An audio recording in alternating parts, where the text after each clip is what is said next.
ఎన్నో ఆటుపోట్ల నుంచి జీవితంలో చాలా ఎదుర్కొని వచ్చాము. మ్యారేజ్ అయిన తర్వాత ఫస్ట్ నెట్వర్క్లో సుమారుగా 2,00,000 రూపాయలు పోగొట్టుకున్నానండి. ఎస్ఎస్ ఫారెక్స్ అని ఒక దాంట్లో 2,00,000 రూపాయలు పోగొట్టుకున్నాను. కానీ ఆ రోజు కూడా తను పుట్టింటికి వెళ్ళి ఇప్పుడు కూడా ఏ మాట చెప్పలేదు, అంటే ఇది కూడా కంప్లైంట్ చేయలేదు. అది ఎందుకు కూడా ఓదార్చింది. కానీ ఒక 4 ఏళ్ల పాటు అది ఇన్వెస్ట్ చేసుకుంటూ వచ్చాను, ఏదో ఒక రకంగా ఏదో ఒక మార్కెట్లోకి. కానీ ఎప్పుడు కూడా నెగిటివ్ అనేది చెప్పలేదు, నాకు సపోర్ట్గా వచ్చింది. లాస్ట్లో నాకు ఒక వార్నింగ్ ఇచ్చిందనమాట. ఐటీసీ గ్లోబల్కి వచ్చి ముందు వార్నింగ్ ఇచ్చింది. ఎంత పోగొట్టారు కదా, సుమారుగా 9,00,000 రూపాయలు పైన పోగొట్టావు కదా. ఆ వార్నింగ్ ఏంటంటే మరి నువ్వు అక్కడో మిగిలిపోతావు అని చెప్పింది అనమాట. నేను వెళ్ళిపోతాను ఇంటికి వెళ్ళిపోతాను. కంప్లైంట్ లిస్ట్ ఉంది మొత్తం. ఏ రోజు మన నవంబర్ 29 మ్యారేజ్ అయింది, 31st నుంచి అంటే డిసెంబర్ 1 నుంచి నువ్వు ఎంత ఇన్వెస్ట్ చేసుకుని అద్దరు మొత్తం లిస్ట్ ఉన్నది, మా నాన్న చెప్పేస్తుందని చెప్పింది అనమాట. సరే చెప్పేసింది కానీ నువ్వు పని చెయ్యి, ఆల్రెడీ నేను డైమండ్ వరకు వచ్చేసాను ఐటీసీ లెవెల్లో, మరి వెనక్కి రావడానికి అవ్వదు. నేను 7 స్టార్ కాదు కదా, డైమండ్ అయ్యాను కదా, 7 స్టార్ నేను బ్యాక్ రావడం అవ్వదు. కాబట్టి ఒక్క మీటింగ్కి రా అని చెప్పాను అనమాట. ఒక్క మీటింగ్కి వచ్చి ఈ మీటింగ్లో జనాన్ని చూడు, నచ్చింది ఇద్దరు కలిసి పని చేద్దాం, లేదు ఆ 1,00,000 రూపాయలు ఉంది కదా అది కూడా రికవర్ చేస్తానని చెప్పాను. అక్కడికి వచ్చిన తర్వాత మీ అందరినీ చూసిన తర్వాత డాక్టర్ రతన్ గారు, డాక్టర్ లాజరస్ గారు వీళ్ళందరూ మాట విన్న తర్వాత చాలా మోటివేట్ అయిన తర్వాత అక్కడ మాట ఇచ్చిందనమాట. లైఫ్ అంటే ఏదైనా సరే ఇద్దరు కలిసి జర్నీ చేద్దాం ఐటీసీ లెవెల్ అని చెప్పింది. కరెక్ట్గా 3 years అయిందండి.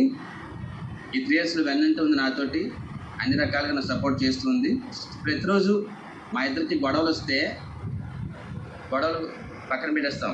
ఈరోజు మీటింగ్ ఎవరు మాట్లాడుతున్నారు, మెసేజ్ ఏముంది అని మాట్లాడుకుంటాం. సో ఈ 10 ఏళ్ళ జర్నీలో అవన్నీ కూడా మర్చిపోయి ఫ్రెష్గా మళ్ళీ లైఫ్ మొదలుపెట్టాం. ఐటీసీ గ్లోబల్కి వచ్చిన తర్వాత మొదలుపెట్టి అచీవ్మెంట్ అయ్యేమో ప్రతి చోట తీసుకెళ్తున్నాను. అంటే ఇద్దరు జర్నీ చేయడం వల్ల ఏమైందంటే కొన్ని విషయాలు నేను గుర్తించుకోలేకపోయినా తను గుర్తించి నాకు చెప్తుంటుంది అనమాట. సో ఇద్దరం అలాగే అండర్స్టాండింగ్లోకి వచ్చి ఏదైనా మర్చిపోయినా కూడా పాయింట్స్ అనేది రాసుకుంటాం. మళ్ళీ రాసుకుని టీం దగ్గరికి వెళ్ళినప్పుడు కానీ ఇద్దరం కలిసి వెళ్తాం బయటకు వెళ్ళినా కూడా.